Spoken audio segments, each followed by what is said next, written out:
So the children, they'll be mainly gaining the focus on the core subjects apart from the normal traditional teaching way. But here in the Cambridge, we have 3 options for a child. He or she can choose from any. So that the concept the child learns at this age, he can carry on for the lifelong time. Cambridge gives full freedom to the students and the faculty to focus on academics and also on extracurricular activities. Hi, welcome to Yellow Slate, your very own school search engine that helps you find the best schools for your kid based on various filters and parameters. Today, we have 3 faculty members from Solitaire Global School, which is near Attapur in Mehdipatnam. Let's speak to them and understand more about the general concerns that parents are likely to have while joining their kid in an IGCSE school. Yeah, so to begin with, one of the most obvious and general concern that we have observed in parents is, what syllabus should I pick and choose for my kid? Is it CBSE? Is it IGCSE? Is it something else? So for such parents who are in a dilemma while choosing the right syllabus, what do you have to say to them about IGCSE? Why IGCSE over the other curriculums? Whoever can come forward and share your opinions, please do that. So IGCSE is a Cambridge curriculum, and it is accepted all over around 70 countries in the world. And why it is different from, because in our India we have CBSE and ICSE, different syllabus. So if you have a confusion which syllabus is better, suppose CBSE and state board, we have seen we are completely into the traditional way of teaching. Coming to IGCSE Cambridge board, the student have an option to select the subjects. They have a lot of subjects and a lot of things, activities. So here in IGCSE, the teaching goes on it's a play on, it's an activity-based learning, hands-on activities. So the critical thinking comes up for the children, and also logical thinking, and also the examination pattern is different compared to other syllabus. So the children, they'll be mainly gaining the focus on the core subjects apart from the normal traditional teaching way. Got it. And you're just talking about examination, or the way kids are evaluated will be different in IGCSE. So can you tell us more on how it is different? Suppose if you are looking about the examination pattern, we are having same the CBSE, what they assess as formative and summative assessment. So in formative assessment, so we'll be having a different categories how we assess the children, classwork, homework, quiz, some presentation, some projects that will be given. And term exam, summative assessments will be assessing in 3 terms, term 1, term 2, term 3. So there they'll be having more of critical thinking and logical thinking instead of just giving direct questions from the textbooks and asking them. So we'll be having a structured base so that they'll be coming up with a higher order thinking of the questions. Apart from the textbook direct questions, they need to think and they need to visualize, they need to write the answers. Got it. And Mr. Sabyasachi said, since the evaluation process is different, does it also make the academic calendar different from other syllabus? What time of the year does the classes start, and when do they have this final examinations? Can you tell more about it? See, as per the academic year goes, in India, they have the same pattern like the CBSE and ICSE. Okay, we start the session in the month of April, continue with the vacation, then again the session in a full swing, and then we have term 1 in the middle of August, then we have term 2 in the month of November, and term 3 in the month of Feb. So it is as per the Indian system it goes, there is no change. And one more flexibility we have regarding the board exam. Generally, the CBSE or the ICSE, they have the board exam in the Feb-March. But here in the Cambridge, we have 3 options for a child. He or she can choose from any. Either he or she can sit in Feb-March series, or May-June series, or October-November series. That's for the board exam. Now, these are all been designed specifically keeping in mind of the child's need, at what time the child needs to take admission, either in the Indian boards or on the foreign universities. We are very flexible. And coming to the teaching, here the teachings are mostly based on the concept rather than not mugging up and writing all what is written in the copybook. It's something like we make the child to think independently, a creative thinking, a problem solving skill. These are all been given a stress so that the child have their concept very clear when they go on writing the exam. Got it. And ma'am, all these aspects cater to more to the higher grades, but when it comes to the kindergarten, the jargon is different. Parents get to hear something on the lines of Montessori, Waldorf, and so on and so forth.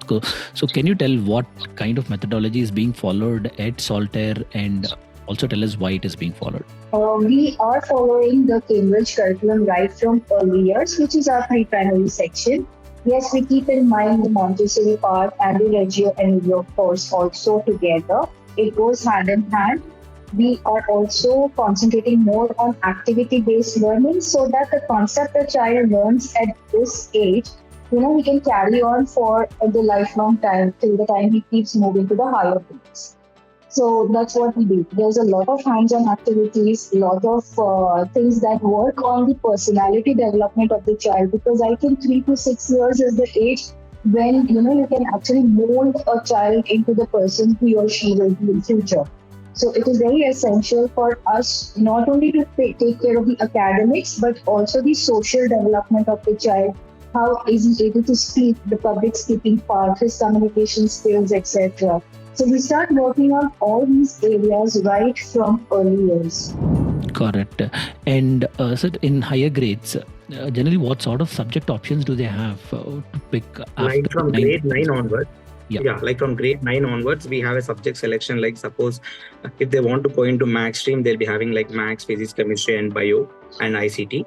And if they want to go for like account stream, like we have accounts, business, economics, and also ICT or bio, they can choose. So in normal Indian curriculum, we have a change from after 10th, like picking up the subject. But here in IGCSE, they are giving us the option from the 9th itself, so that they can choose a career from 9th and they can get the stronger subject knowledge about the subjects. Got it.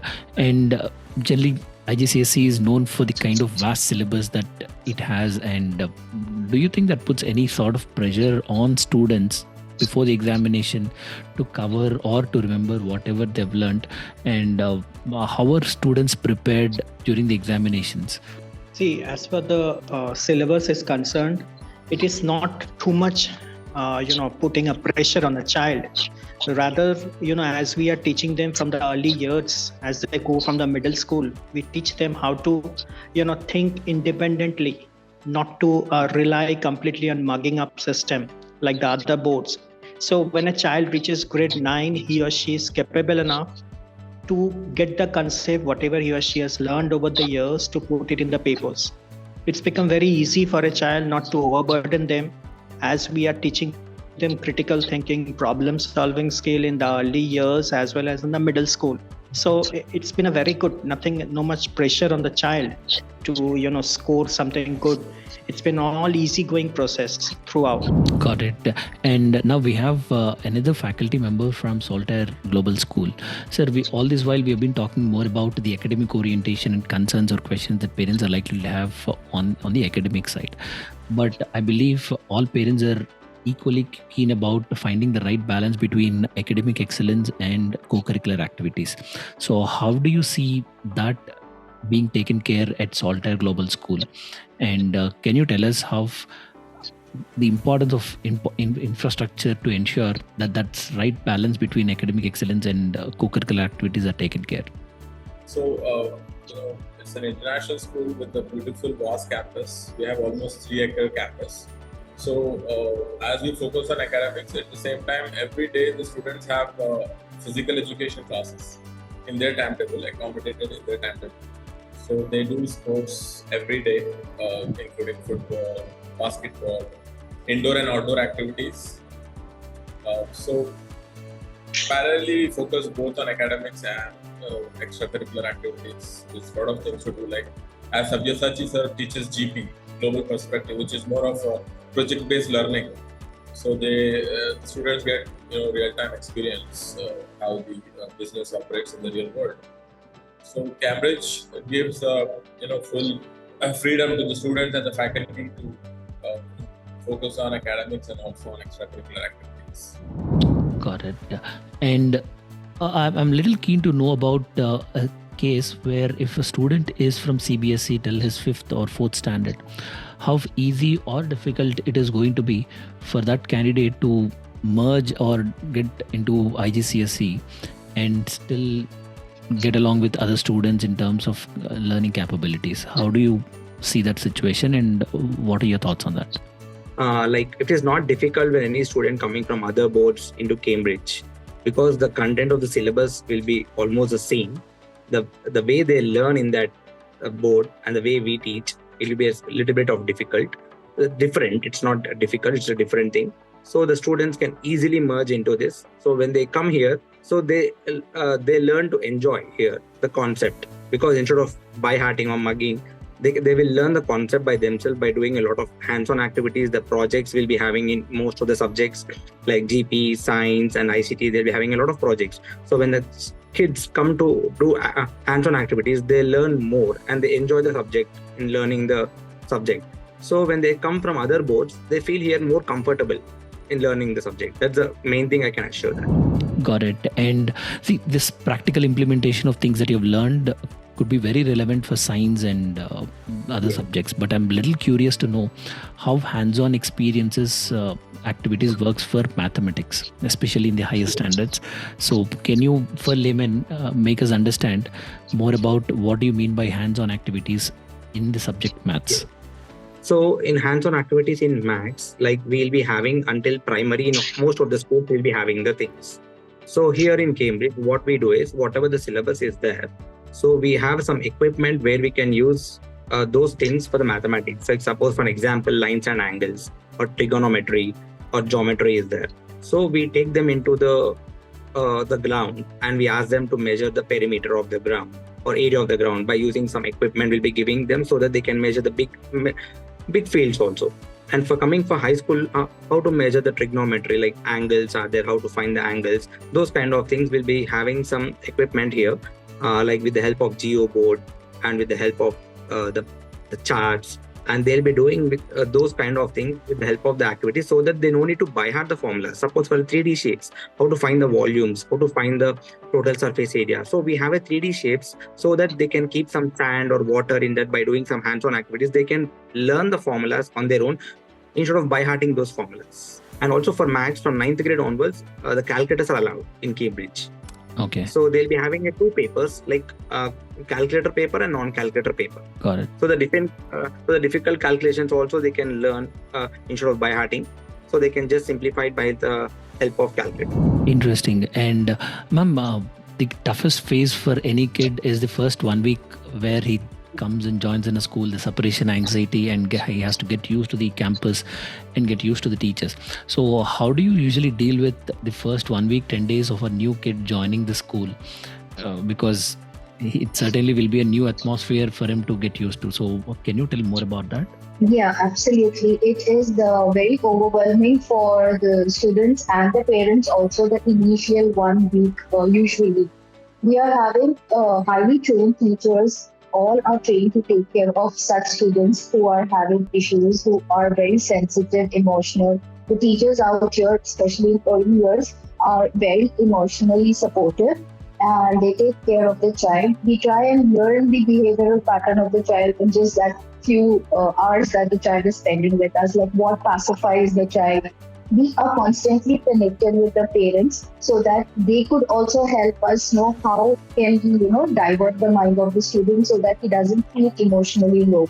The initial days, we do not start off with the academics immediately. It is more of the things like, they'll be playing, they will be concentrating more on their fine motor skills, on their gross motor skills, just getting to know each other and being comfortable in the classroom environment. So we give plenty of time and space for the child to settle down first.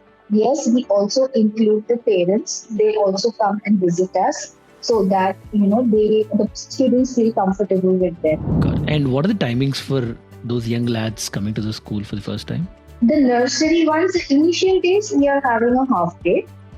All right. But later on, once for EY2 and EY3, that is LKG and UKG, are having full day schools.